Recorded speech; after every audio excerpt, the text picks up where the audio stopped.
we do have Professor Glenn Corbett at John Jay College here in Manhattan. Professor, can you hear me? I can hear you. Thanks for joining us. What do you make of the situation down there when it comes to structural integrity going forward in terms of rescuing people? Well, it's certainly a very dynamic situation right now. As you just mentioned, there's a lot of layers to this in terms of concerns about a variety of things. Of course, the number one is in fact, are there people still trapped in this building? And the structural integrity, which you pointed out here.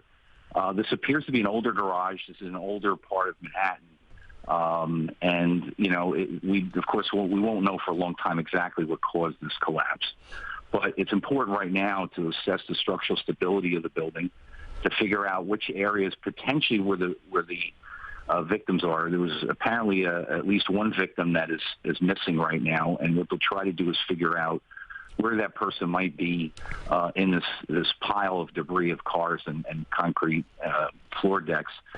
And then, you know, they're going to do assessment of the building overall structure. You see there's a tower ladder you had on video earlier looking down from above. They're looking for movement in the building, things like that.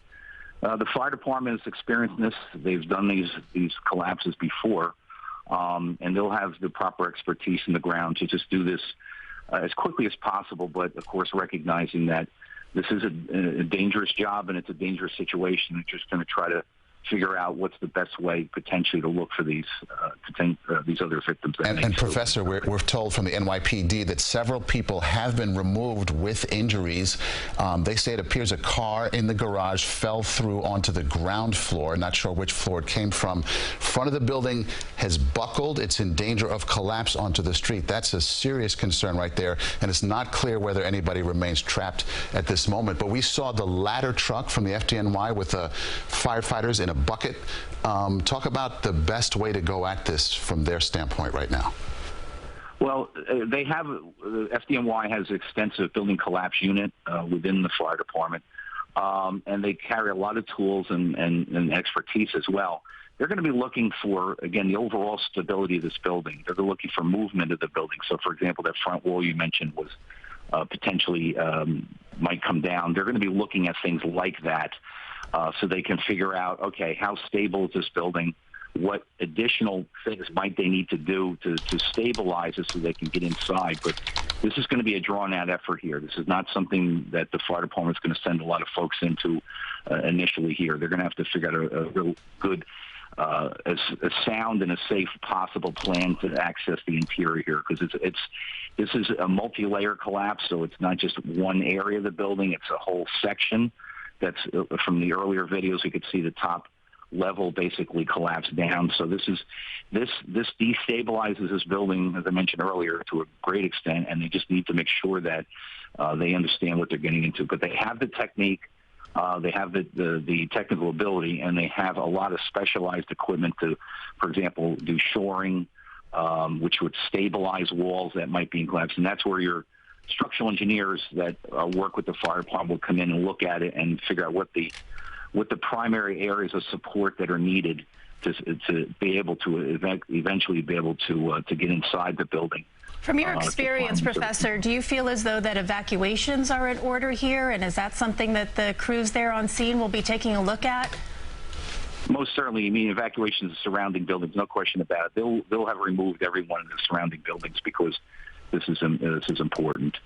So I see the mayor's arriving on the scene now. He certainly is. And what about, you know, you were talking about how this is one of the oldest parts of Manhattan. These are very old buildings here. If this building is threatening, there's a threat for this building to collapse onto the street. Let's talk about all the things that are underneath. We're talking about possibilities of gas lines rupturing, all kinds of different scenarios that they must be proactively thinking about.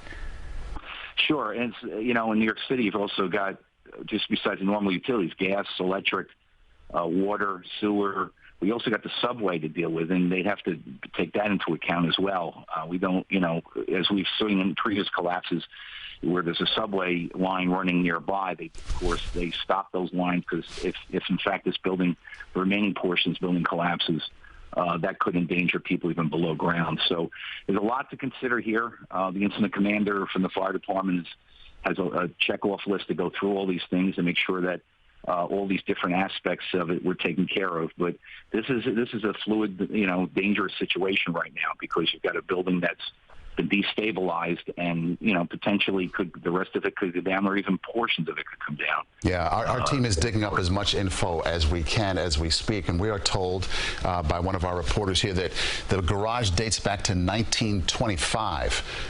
We know that things built pre-war are pretty strong and pretty stable around here, but 1925, what does that tell you, if anything, in terms of how it was built and what kind of material we're looking at and its stability, etc.? Yeah, when I saw this building, that's exactly what I kind of thought. That was probably from that period. There was a gigantic, when cars became popular, back around the First World War, there was a whole slew of these types of garages going up all over Manhattan, because people drove to work basically a lot then. And so when I saw this, I was thinking 1920s myself, actually. And this is a building that most likely had a mixture of both concrete and masonry. Concrete was still a relatively new material back then, but it was the material of choice for garages, basically. And in the New York City area, there's hundreds of these type of buildings out there. They all pretty much look the same too. They were all sort of built to meet the demand of the early days of car travel to work, basically. So yeah, this is something that if it's built 1925, then it's almost 100 years old. This building, we don't think of it that way. I'm just trying to picture what kind of cars they were putting in there back in 25. I mean, we're talking about buggies Model and Ts back then, right? Model T, right? And were the ceilings lower, higher? Were they, better than today's models? Do you think? Do you know? Well, as far as ceiling heights, I'm not sure, but potentially that's something that. Back then the cars, the vehicles, not the trucks, of course, but this would have been for cars. They would have been perhaps much shorter by at least a few feet. So, and of course they're much lighter vehicles too. I mean, we're dealing with cars today are much heavier than they were back then. And you wonder whether we can expect more of this going forward. I mean, is it due to age or anything along those lines? We don't know. That's what we'll have to find out. I mean, it's very possible something was going on inside the building. It could be just literally dozens of different possibilities. I mean, a car could have hit a critical vertical support, a column basically in the building, and took it out. That's possible. It could have simply just been, degradation of connections, for example, of the concrete and the concrete floors and the walls. I mean, it could be a whole bunch of different things. We really don't know why. A lot to determine. Will come out. Truly, right? A lot to determine going forward.